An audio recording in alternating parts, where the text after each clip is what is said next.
Morning students, history chapter number 3 Nazism and the rise of Hitler.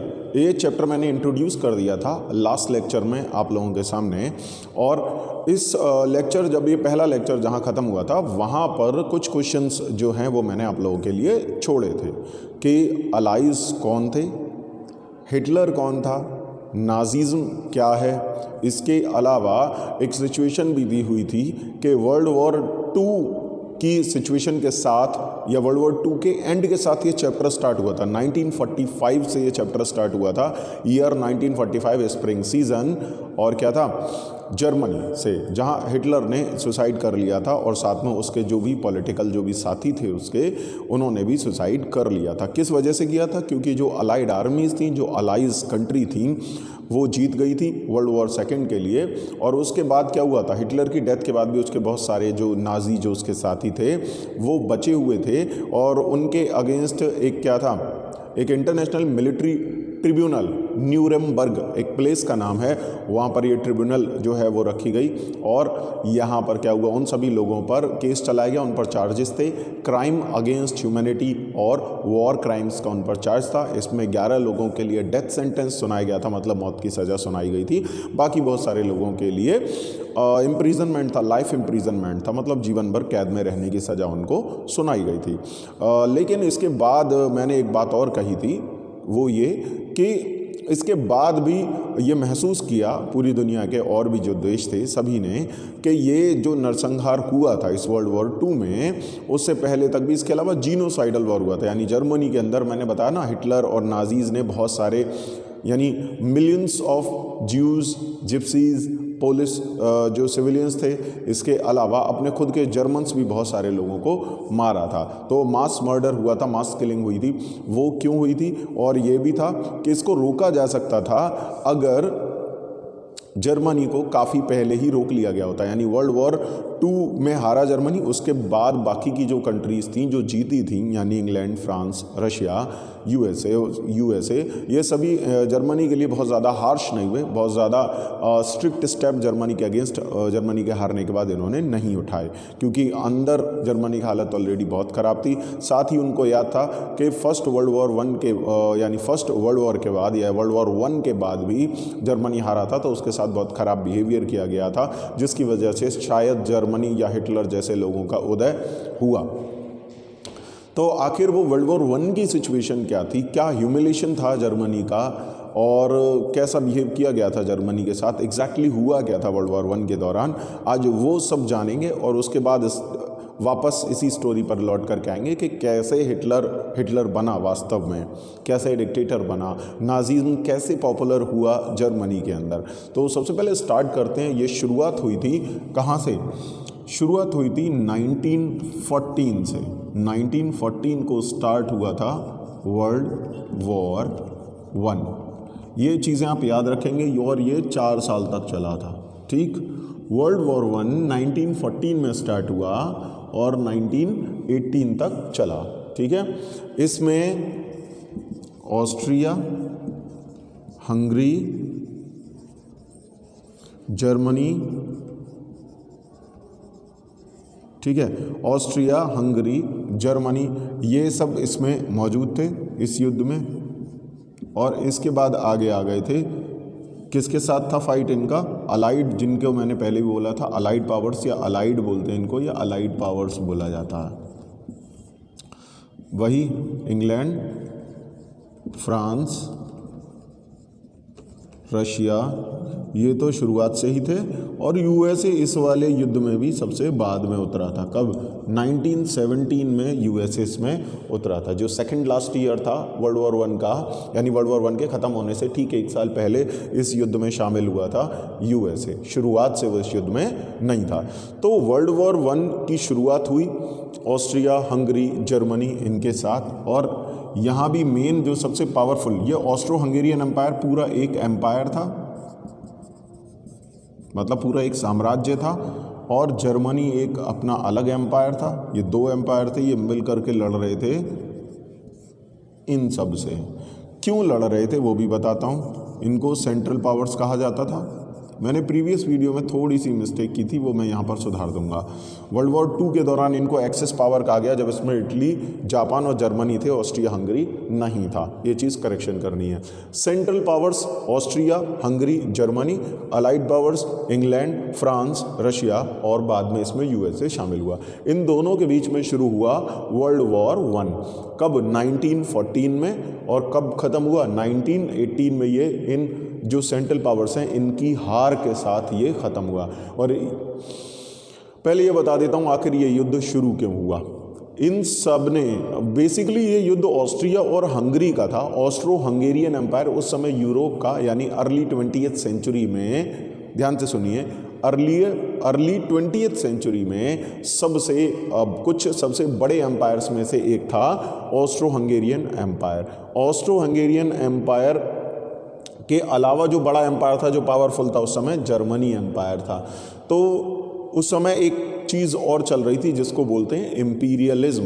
Imperialism को हिंदी में बोलते हैं साम्राज्यवाद। यानी जब कोई भी देश अपनी टेरिटरीज़ को, यानी अपनी सीमाओं को, अपने एरिया का विस्तार करता है और क्या करता है, अपने आसपास के जो भी छोटे बड़े राज्य या देश हैं उनसे लड़ता है और उनको जीतता है और अपने राज्य में मिलाता हुआ जाता है और इस तरह वो अपना एम्पायर बनाता है। ठीक, जैसे एक राजा होता है तो राजा का जितना भी एरिया जिस पर वो राज करता है वो होता है क्या? किंगडम। ठीक है, एक राजा होता है, वो जिस भी एरिया पर राज करता है, जहाँ का वो राजा होता है, वो होता है किंगडम। लेकिन जब कई सारे किंगडम को मर्ज कर देता कोई और इतना बड़ा राजा, इतना वीर राजा, जैसे भारत में हुए हैं चंद्रगुप्त मौर्य जैसे जो हुए हैं, इनको, या जैसे अशोक हुए हैं, तो इनको सम्राट कहा जाता है। राजा और सम्राट में अंतर होता है। राजा एक किंगडम का ही रूलर होता है, यानी किंग होता है, इसीलिए उसको किंग बोलते हैं। लेकिन जिसके कंट्रोल में कई किंग रहें और कई किंगडम जिसके कंट्रोल में रहें, वो होता है एम्परर, और उसका जो पूरा जो राज होता है वो कहलाता है एम्पायर। उसी को बोलते हैं हिंदी में सम्राट और साम्राज्य। तो ये है किंगडम, किंगडम का किंग। और ये ऐसे कई किंगडम, यानी एक देश अपने आसपास के कई किंगडम या कई राज्यों को, कई देशों को हराए और उन्हें अपने ही कंट्रोल में ले ले, अपनी ही कंट्री में शामिल कर ले, तो उनको कहेंगे, उसको हम बोलते हैं एम्पायर। तो यूरोप में उस समय बहुत बड़े बड़े एम्पायर थे, जैसे ब्रिटिश एम्पायर, रशियन एम्पायर, ठीक, फ्रेंच किंगडम, ये किंगडम था, रशियन एम्पायर था, इंग्लैंड का अपना एम्पायर था। ठीक, तो ये सब इस तरीके से थे। तो सारे ही, चाहे ये वाली कंट्रीज़ हो चाहे ये वाली कंट्रीज़ हो, ये सभी उस समय होड़ मची हुई थी पूरे यूरोप में कि अपने आसपास की जो भी टेरिटरीज़ हैं उनको ज़्यादा से ज़्यादा अपने कंट्रोल में किया जाए और उनके रिसोर्सेज का यूज़ अपने डेवलपमेंट के लिए किया जाए। तो दुनिया भर के जितने भी देश हैं वो सभी अपनी अपनी तरीके से अपनी टेरिटरीज़ को बढ़ाने में, अपने रिसोर्सेज को बढ़ाने में लगे हुए थे। उसमें एक तरीका ये भी था कि आसपास के देशों से युद्ध करो, उन्हें अपने साथ, उनको मर्ज कर लो, उनका कंट्रोल अपने हाथ में लो, उनके रिसोर्सेज को अपने लिए यूज़ करो। तो इसी चीज़ के लिए, यानी कुछ ऐसे एरियाज़ भी थे, ये 10th में जाकर के पढ़ेंगे इसकी बैक स्टोरी कि वास्तव में किस एरिया के लिए युद्ध हो रहा था। यूरोप में एक एरिया था बाल्कन एरिया या बल्कान एरिया जिसको कहा जाता है, उसमें बहुत सारी छोटी छोटी कंट्रीज़ थी, तो उनको जीतने के लिए युद्ध इनमें आपस में स्टार्ट हुआ था, इन दोनों में। जर्मनी भी इस युद्ध में कूदा थोड़ी सी देर बाद, पहले ऑस्ट्रिया हंगरी और उसके बाद जर्मनी भी कूद गया। हम जर्मनी पर फोकस करते हैं क्योंकि ये चैप्टर पूरा जर्मनी पर बेस्ड है। तो जर्मनी वर्ल्ड वॉर 1 में 1914 में वर्ल्ड वॉर 1 में कूद गया।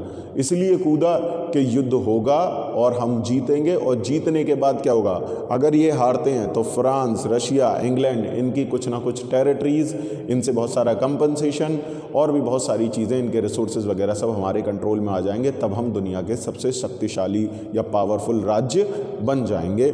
ये सोचना था, और वास्तव में ये इन सभी का ही सोचना था। अब ये और ये कूद तो गए युद्ध में दोनों ही, ठीक है, दोनों ही ग्रुप वॉर में यही सोचकर कूदे थे कि जो वॉर है वो अगले 2, 4, 6 महीने में ख़त्म हो जाएगा और उसके बाद हम जीत जाएंगे और दूसरी कंट्री के जो भी रिसोर्सेज हैं, जो भी टेरिटरीज़ हैं, वो सब हमें मिल जाएंगी, हम पावरफुल जाएंगे और हम और ज़्यादा डेवलप हो जाएंगे।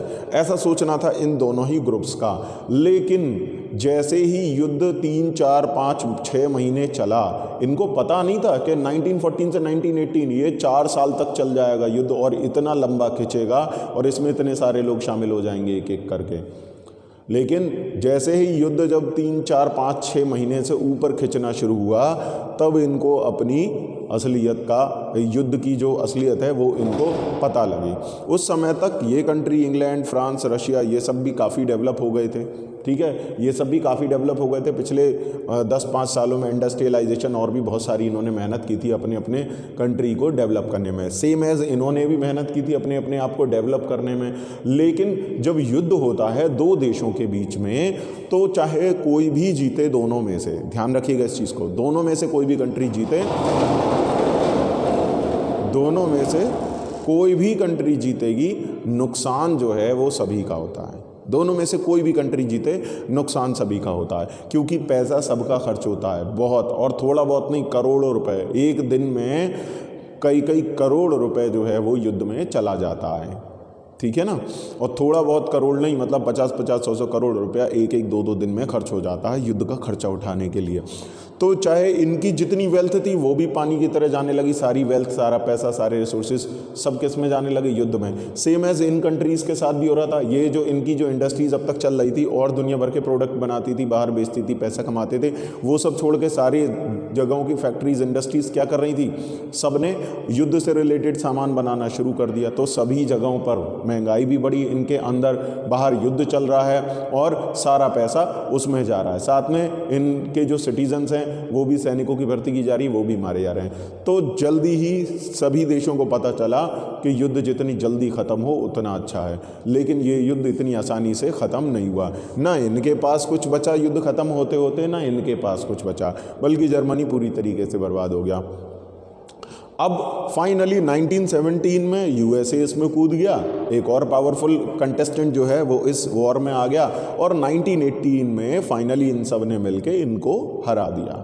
ठीक, अब मैंने पहले ही बोला था, नुकसान इनका भी हुआ था, नुकसान इनका भी हुआ था, लेकिन अलाइड पावर्स जो जीते, ठीक है, लेकिन अलाइड पावर्स जो जीते, अब ये चाहते थे, अलाइड पावर्स यानी ये इंग्लैंड, फ्रांस, रशिया, यूएसए, ये चाहते थे कि युद्ध में हमारा जो नुकसान हुआ है उसको अब हमें इनसे वसूलना पड़ेगा। वो ये तो पूरी तरह ही हो गए थे, तो ये चाहते थे किससे वसूलना, जर्मनी से वसूलना चाहते थे।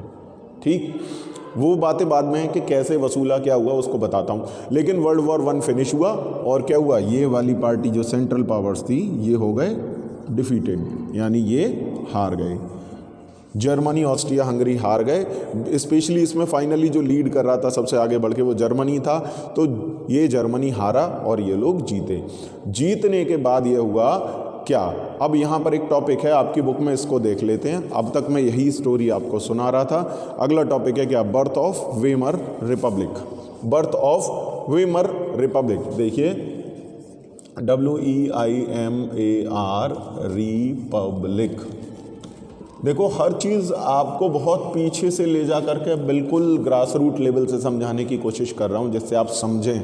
देखो मैंने बोला था कि जर्मनी इस समय क्या था, एम्पायर था। एम्पायर में कौन होता है, एम्परर होता है, यानी रूलर, राजा होता है, मोनार्क होता है, एक राजा होता है, ठीक, एक एम्परर, एक सम्राट होता है। यानी वहाँ पर कोई भी कॉन्स्टिट्यूशन नहीं था, कोई डेमोक्रेसी नहीं थी, किस में, जर्मनी में, और ना ही इन देशों में थी, ना ही इसमें थी, कोई भी डेमोक्रेसी नहीं थी, कोई वोटिंग वगैरह इस तरह का सिस्टम नहीं था, कॉन्स्टिट्यूशन नहीं था।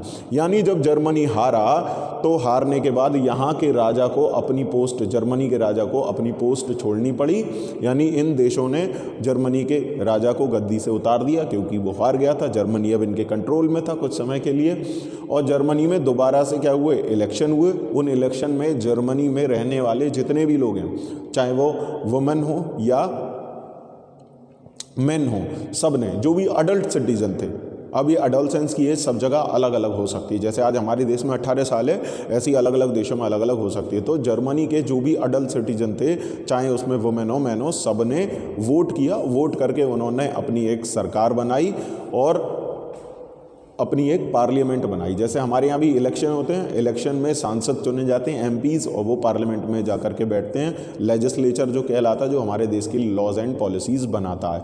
तो वैसा ही जर्मनी में भी हुआ। युद्ध के बाद जर्मनी हार गया, राजा हट गया, और यहाँ पर जो राजशाही शासन था वो ख़त्म हो गया। अब यहाँ पर क्या आने वाली थी, डेमोक्रेसी आने वाली थी। यहाँ के लोगों ने इलेक्शन किए, इलेक्शन करवाए यहाँ, और अपना एक नई सरकार चुनी तो सबने अपने अपने एरिया से अपने रिप्रेजेंटेटिव पूरे जर्मनी से चुन करके भेजे गए और जर्मनी की एक नई पार्लियामेंट बन गई। ठीक, जर्मनी की जो नई पार्लियामेंट बनी, पहले जर्मनी की पार्लियामेंट का नाम क्या था वो बता देता हूँ।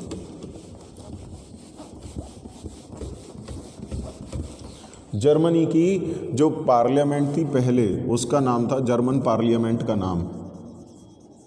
जर्मन पार्लियामेंट का नाम था पहले, राजा के समय में इसका नाम क्या था? नेशनल असेंबली कहा जाता था इसको। क्या कहा जाता था? National assembly.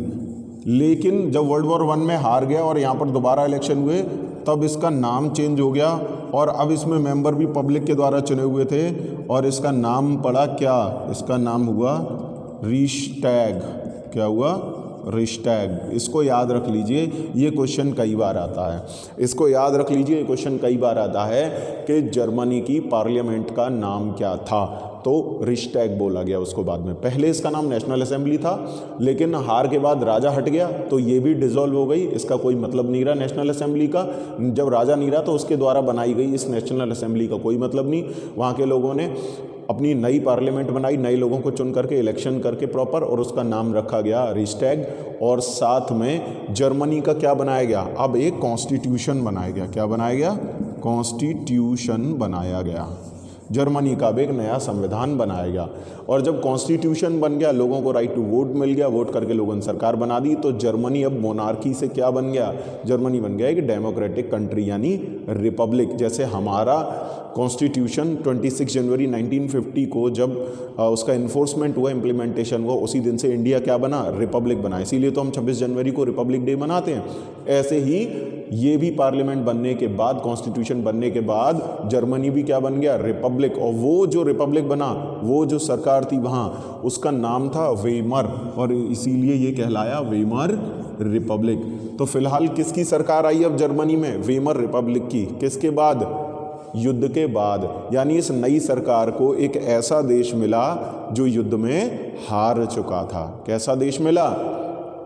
एक हारा हुआ देश जो युद्ध में हार गया, जिसकी सारी वेल्थ उसके पास से जा चुकी है और बहुत ख़राब स्थिति में वेमर रिपब्लिक के हाथों में जर्मनी को सौंपा गया। मतलब जो नई सरकार बनी उसका नाम था वेमर रिपब्लिक, और इसको चलाना था।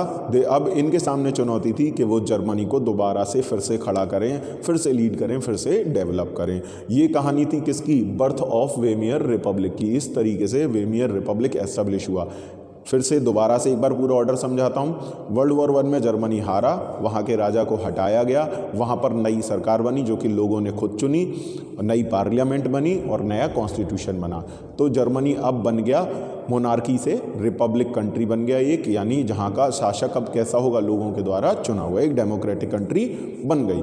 और इस नई सरकार का नाम था वेमर रिपब्लिक। लेकिन इस वेमर रिपब्लिक के सामने एक समस्या ये आ गई बहुत ज़बरदस्त कि यहाँ के लोगों ने खुद इस वेमर रिपब्लिक को चुना और बाद में खुद ही इसको एक्सेप्ट नहीं किया।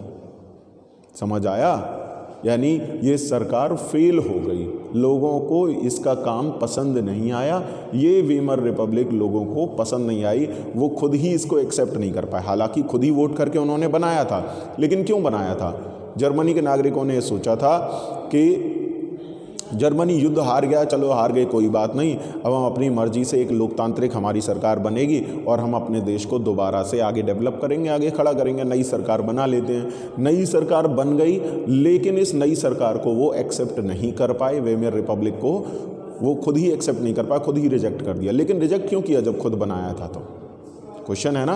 हो सकता है खुद ही वोट करके तो चुना होगा इन लोगों को, तो फिर आखिर इनको रिजेक्ट क्यों कर दिया बाद में? क्यों इनको एक्सेप्ट नहीं कर पाए? वो क्यों पसंद नहीं आई अपने ही द्वारा चुनी हुई सरकार? इस चीज़ को मैं समझाता हूँ ऐसा क्यों हुआ। क्योंकि अभी ये लोग वेट कर रहे थे, इस सारी प्रोसेस का ये लोग जो है अलाइड पावर जो जीते हुए हैं, ये वेट कर रहे थे कि भाई जर्मनी हारा, उसका राजा हमने हटा दिया, जर्मनी के लोगों में नई सरकार बन गई। अब नई सरकार से इन लोगों ने बातचीत करने का फैसला किया कि भाई तुम हार गए हो, तुम्हारी सरकार बन गई है, अपना देश चलाओ तुम। लेकिन इन्होंने कहा कि हमारा नुकसान हुआ है युद्ध में। भाई ये काफ़ी डेवलप थे और इन्होंने जो कुछ अब तक कमाया था बहुत सारा, अपना इंडस्ट्रीज़ को डेवलप करके अपने यहाँ पर, वो सारी वेल्थ तो वर्ल्ड वॉर 1 लड़ने में चली गई, वो पैसा बर्बाद हो गया। तो इन्होंने कहा कि वो जो नुकसान हुआ है वो हम जर्मनी से वसूलेंगे। किससे कहा? जर्मनी पर जो सरकार थी, सरकार से बातचीत की कि वसूलेंगे। और जर्मनी से एक समझौता, एक ट्रीटी, यानी जर्मनी की जो सरकार थी इस समय कौन थी? वेइमर रिपब्लिक। इस सरकार से कहा कि आपको एक ट्रीटी साइन करनी होगी क्योंकि आप हारे हैं, आपको हमारी बात माननी होगी। तो मजबूरी में वेइमर रिपब्लिक को ये बात इनके सामने झुकना पड़ा और एक ट्रीटी साइन करनी पड़ी। ट्रीटी मतलब समझौता। आमतौर पर पहले और आज भी जब भी दो देशों के बीच युद्ध होता है, जो देश हारता है तो जीतने वाला देश उस हारने वाले देश के सभी, युद्ध बंद कब होगा? युद्ध बंद तभी होगा जब एक देश सरेंडर कर देगा और समझौता कर लेगा कि ठीक है भैया हम हार मान लेते हैं। जर्मनी ने भी सरेंडर कर दिया था और बाद में एक समझौता हुआ, एक पीस ट्रीटी, एक शांति समझौता कि आज के बाद जर्मनी अब एक तो लड़ेगा नहीं और दूसरा क्या, इन देशों ने नई सरकार जो वेइमर रिपब्लिक थी उससे एक समझौता साइन कराया, एक ट्रीटी साइन कराई। और वो ट्रीटी क्या थी? वो ट्रीटी जर्मनी के वर्साय, ये जगह का नाम है वर्साय, हालांकि इसकी स्पेलिंग जो है वो अलग मिलेगी लेकिन इसको वर्साय बोलते हैं। तो वर्साय एक जगह का नाम है और वहाँ पर ये ट्रीटी किससे? जर्मनी की जो नई सरकार थी उससे ये ट्रीटी इन्होंने साइन करवाई।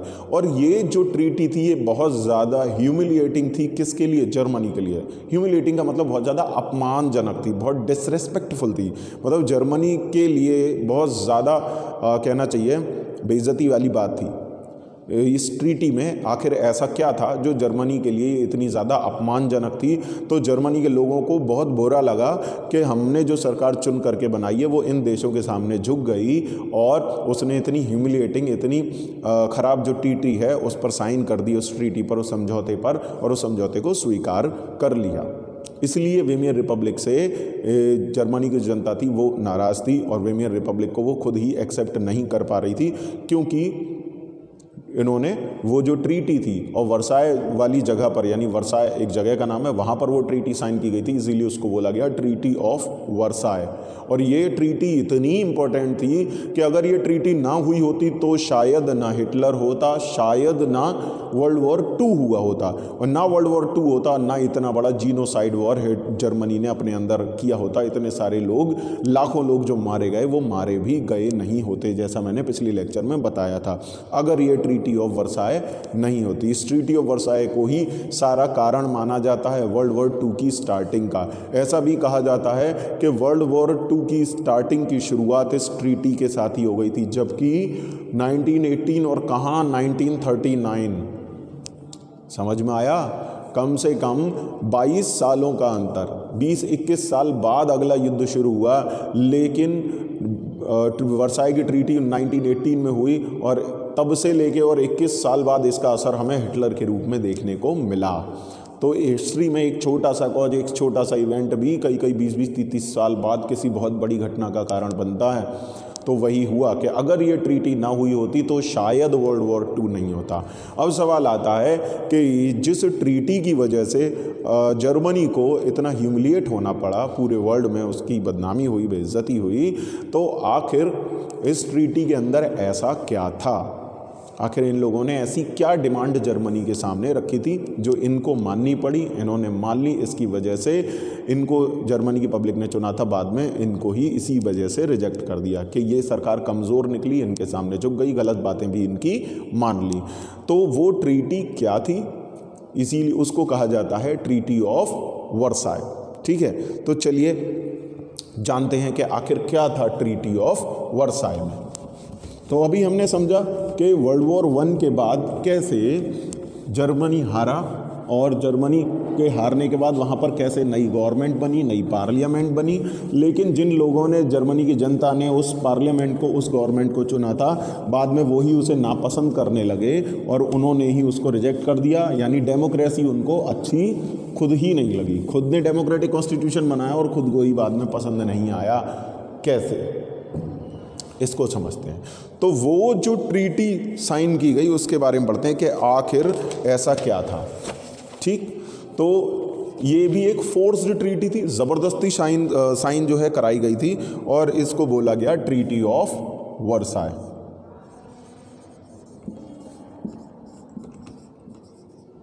Treaty of Versailles.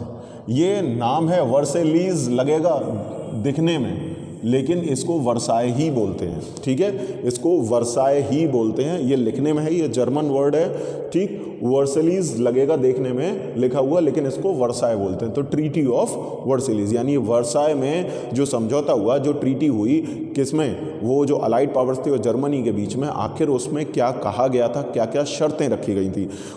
इस ट्रीटी में सबसे बड़ी पता है क्या प्रॉब्लम थी? इस ट्रीटी में सबसे बड़ी प्रॉब्लम थी कि वर्ल्ड वॉर 1 में जो भी नुकसान हुआ उस सब का जिम्मेदार अकेले जर्मनी को ठहरा दिया गया कि भाई तुम्हारी ही गलती है। अगर जर्मनी, उनका, इन देशों ने कहा, अलाइड पावर्स ने, कि जर्मनी अगर इस युद्ध में नहीं आता, यानी ऑस्ट्रिया और हंगरी के साथ, तो ये युद्ध इतना लंबा नहीं खिंचता, हम ऑस्ट्रिया और हंगरी से निपट लेते और हमें इतना नुकसान नहीं होता।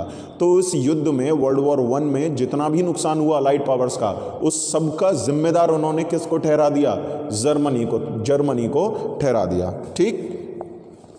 तो इसको हार्श और ह्यूमिलिएटिंग पीस ट्रीटी थी। और इससे क्या हुआ? जर्मनी से क्या छीन लिए गए? Germany lost its overseas colonies. Germany ने बाकी के अपने आसपास के एरियाज में जो भी अलग अलग राज्य जीत रखे थे वो सब उससे छीन लिए गए। ओवरसीज कॉलोनीज यानी जर्मनी से उसके राज्य छीन लिए गए, और राज्य में के अंदर जो पॉपुलेशन रह रही थी वो भी छीन ली गई। इसका मतलब वो पॉपुलेशन भी तो दूसरे राजा के कंट्रोल में चली गई, यानी 1/10 ऑफ इट्स पॉपुलेशन, यानी जर्मनी की जनसंख्या का 10वां हिस्सा उससे छीन लिया गया। पहला काम।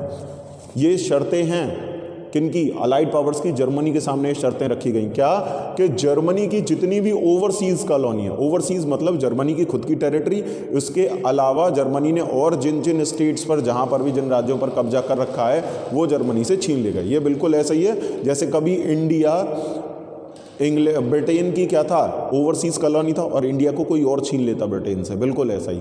तो जर्मनी के पास कुछ ओवरसीज कॉलोनी थी, यानी जर्मनी के बाहर के कुछ हिस्से थे जो जर्मनी जीत रखे थे पहले से, वो जर्मनी से छीन लिए, और उनमें रहने वाले जो लोग थे उनका कंट्रोल भी ऑब्वियसली इन्हीं अलाइड पावर्स के पास चला गया। तो पहला नुकसान ये हुआ कि जर्मनी से उसका एरिया छीन लिया गया।